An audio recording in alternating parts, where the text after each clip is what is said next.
Bonjour et bienvenue à cette édition spéciale sur les élections italiennes et leurs conséquences sur notre stratégie d'investissement. Une longue période d'incertitude s'ouvre en Italie jusqu'à la conclusion d'un accord gouvernemental, car c'est un Parlement sans majorité claire qui se dessine à l'issue des législatives. Alors que la coalition de centre-droit est donnée en tête, elle n'obtient pas la majorité parlementaire pour gouverner seule. Les partis non traditionnels, la Ligue et le Mouvement 5 étoiles, ont remporté un nombre de sièges historique, obtenant ainsi le droit de jouer un rôle actif dans la formation du prochain gouvernement. Mais les investisseurs doivent garder en tête que ces événements se déroulent dans un contexte d'amélioration des perspectives économiques. L'Italie a renoué avec la croissance, même si son économie accuse toujours un certain retard par rapport au reste des économies de la zone euro.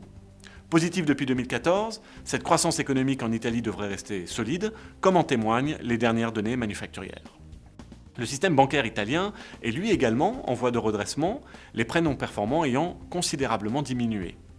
Le gouvernement Renzi avait adopté des mesures en 2017 afin d'assainir le système et de nombreuses banques ont fourni d'importants efforts pour réduire les prêts douteux depuis 2016 et des progrès supplémentaires sont attendus au cours des prochains trimestres.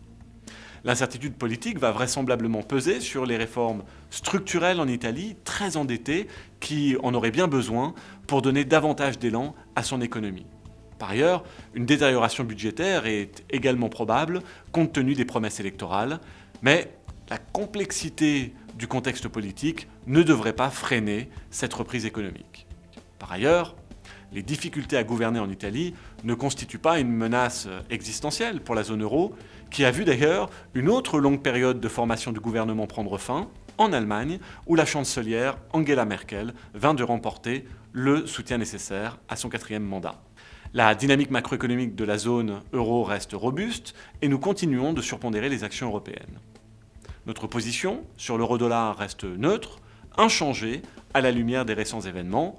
La campagne électorale en Italie n'a d'ailleurs pas suscité de craintes marquées sur les marchés des devises, les formations eurosceptiques ayant adouci leur rhétorique sur l'Europe. Dès lors, l'euro-dollar dépend de l'interaction entre la vigueur économique en Europe, la normalisation de la politique monétaire par la Banque centrale européenne et le cycle de resserrement de la Réserve fédérale américaine, et ces forces nous semblent relativement bien équilibrées à ce stade.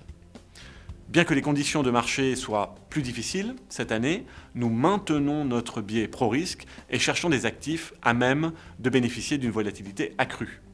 Nous suivons de très près tout resserrement excessif des conditions financières, mais également le risque de montée du protectionnisme au moment où l'administration Trump vise à ériger des barrières commerciales. Nous vous tiendrons bien évidemment informés régulièrement de tout nouveau développement et vous remercions pour votre attention.